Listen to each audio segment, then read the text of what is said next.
Yeah, nice. Okay, so Maddie, where are you from? I'm from England, North Yorkshire. England. And what are you doing in Canada? I have a swim school actually. Okay, so tell us about your story, because most of the time on this channel I talk about immigrants who are from Southeast Asia, India, Dubai, even China, Iran. Those are typical clients, but you are an immigrant in Canada and you're from England. So just tell us about your journey, like why did you move to Canada and how was the process basically? Tell us in terms of immigration. If somebody from England on England passport wants to move to Canada, how do they go about it? So basically what I did is I went for a working holiday visa that you can get from, I don't know what age it starts, but it finishes at 35. And you basically just apply online and it will take between 3 months and 9 months. It actually took me 9 months to get my visa. It took a really long time, but that's because I was in COVID and it was expected within 3 months and it literally took 9 months, which was unexpectedly long. But once I got it, I had it valid for 2 years, and then after that you can extend it. So now I'm on 4 years, my 4th year, it's about to finish, and I've extended it once with another 2-year extension, and yeah, so it's pretty good. So yeah, see, Pretty it's a privilege of your British passport, right? Yeah, it is. And you have another passport, right? Yeah, French passport. So if I wanted to apply for a working holiday, I can. I don't know if they changed it from 1 year to 2. It used to be 1 year. I think they might have changed it to 2 years, so that's good. And how was your experience in Canada as an international person? Honestly, really good. I feel like the longer I've been here, the more I like it.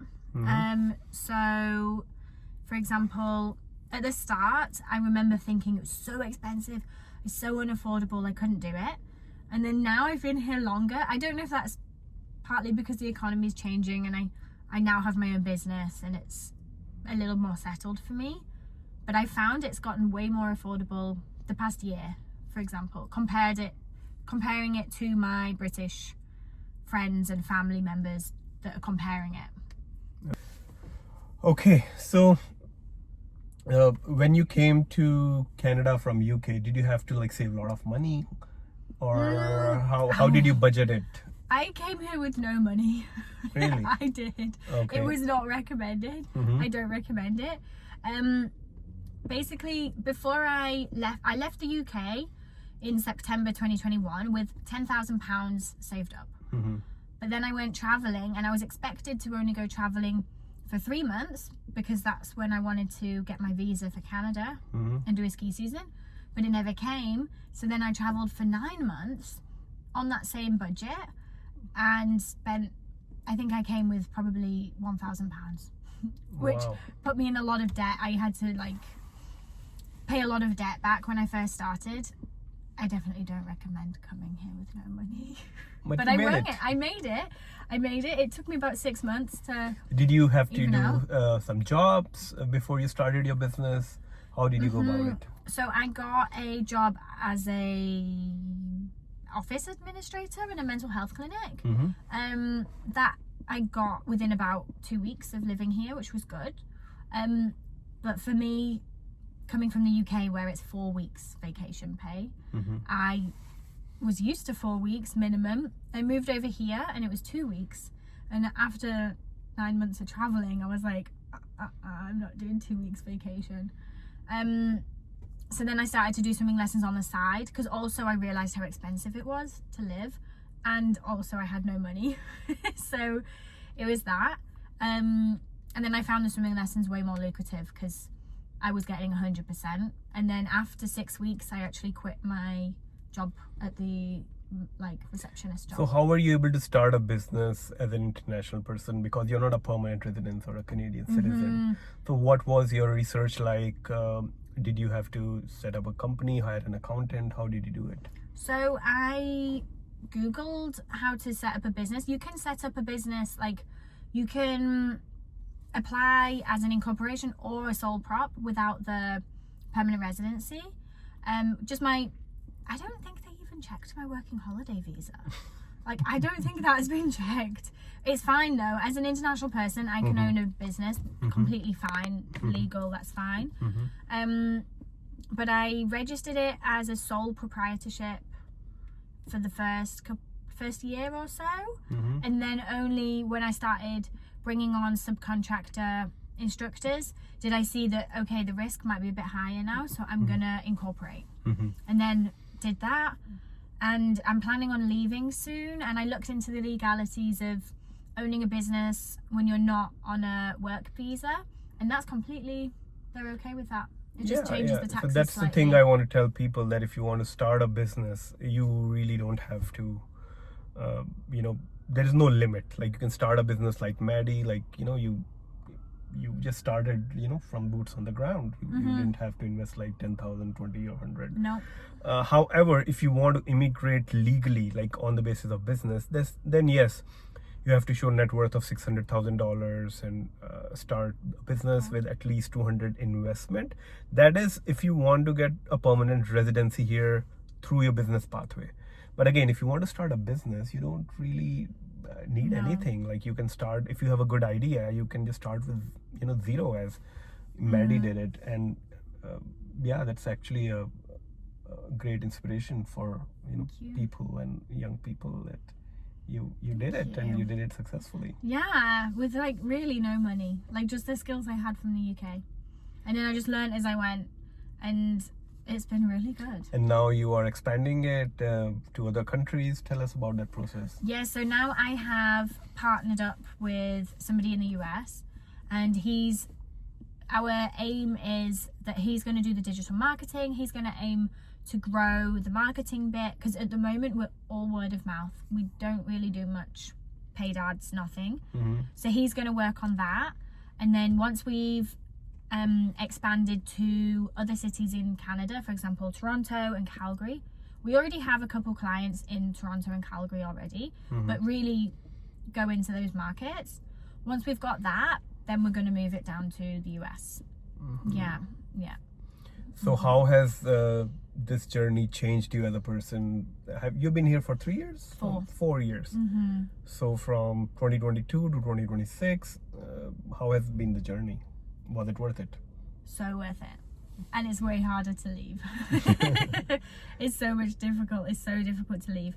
I would say it's made me have a better head on my shoulders, because when you have your own business, you can't just spend all the money that the clients give you on shopping that week. Like, you have to have reserves in order to help yourself in the future, because you just don't know what's going to happen. Like, in my business, we work in swimming pools. What if the pool management guy can't fix any of the pools and all the pools break? We need reserves. It's like that. So it's taught me how to manage my money so much better. It's taught me boundaries, like work boundaries, because having a business is tough with trying to do a work-life balance. It's taught me that. I've learned so much. I've grown so much. Have you been to other countries, like in terms of working and living? Just the UK. I've worked online with the business, with the Swim O'Clock business in different countries, but I haven't ran the business physically myself. So how has been the working culture, like difference between UK and Canada? In the UK, I would never create a business. Why? I don't know, the culture. Like, the culture is just not really, we're not driven to, we're just not driven to build a business. Whereas I come here, everyone's trying to have a side hustle. Everybody has their own business in some sort of way, where it's making clothing or something. Whereas in Europe, well, at least the UK, I don't know anyone other than my little sister that has a dog walking business. I don't know a single person that has a business. No, but in terms of like people and the way they treat each other, like you have done some jobs here, right?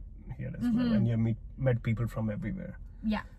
So if you have to pick between UK and Canada, like just give us pros and cons of both countries. Of like living in each country. Living and working and having friends or family or just lifestyle. it's tricky because I can't compare my old self when I lived in the UK with my current self having living here for 4 years. So when I go back to the UK, I'll be able to, and to work, I'll be able to have a better balance. But I find definitely people are way more workaholics here. Like they work a lot harder here. Whereas in the UK, it's kind of like you work Monday to Friday and you socialize with your friends and drink at the weekend. Like drink at the weekend. And watch football. And watch football. And that's what you do. Whereas here, it's very much like, sorry, I can't do this weekend. I'm going camping. I'm going to climb this. I'm going skiing. I'm going to Whistler. So that's not work. That's still like they're enjoying their exactly. life, right? People here, I feel like they have better hobbies. Okay. Yeah. Okay. So you think like lifestyle is better. The lifestyle is better. And in terms here. of like apartments and houses like you've lived in, just the quality of life or roads, infrastructure in general, like if you compare. About the same. People can drive better in England. Oh, okay. They can. But that's not to do with infrastructure. I would say the houses that I lived in the UK, way older, so they smaller, older, have problems with mold. Like I have had a lot of, pretty much every house I've ever lived in has had a problem with mold in the UK and damp.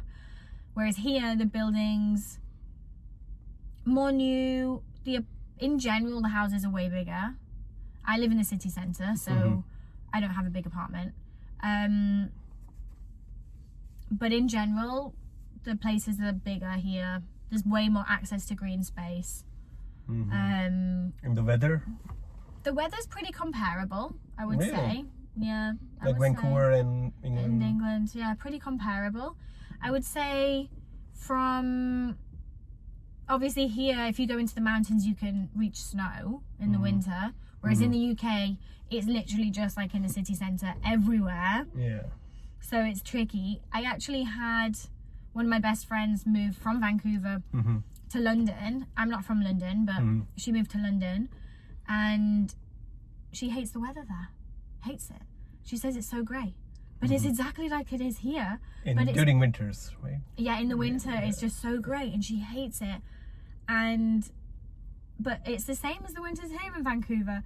So I think it's because in Vancouver we have access to the ocean. We see the mountains. Yes. Yeah, we see a lot of green, even if the weather's bad. And you can do snowboarding, skiing during the winters. Exactly. Right? But she didn't do that. She just stayed in the city. But I think even seeing the ocean, seeing the nature, puts people at ease.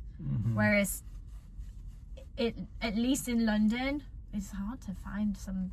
Like you're not next to the ocean. Do you see yourself moving back to UK after this? I don't know. We're gonna see. I don't know. Potentially, but the economy seems a lot more tough in the UK than it is here. I feel like it's kind of reversed roles a bit since I've lived here. Like when I moved here, it was harder here, and now I'm going back. I've heard it's really more, it's a lot difficult. Like the gas is double the price than it is here. Really? Yeah. Wow. Double. What about in terms of people? Like, do you find people in UK more friendly or Canada more friendly? Ooh. I would say in the north of the UK, people are way more friendly, which is where I'm from. In the south of the UK, I would compare it to the Vancouverites.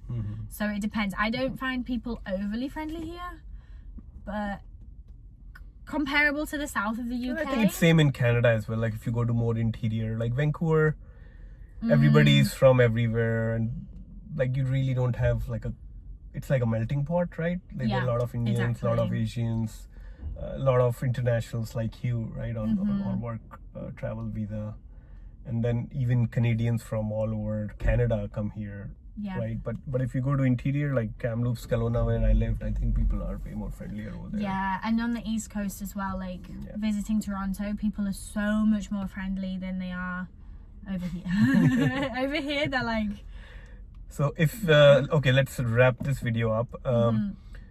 If you have to give advice to 22-year-old Maddie, like who is, in Europe, doesn't have to be in UK, it can be Europe, Australia, England.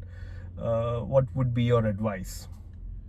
I would say if they wanted to move over here, I would say save money, so that at least you have like more than I did, more than the deposit for the rental for sure.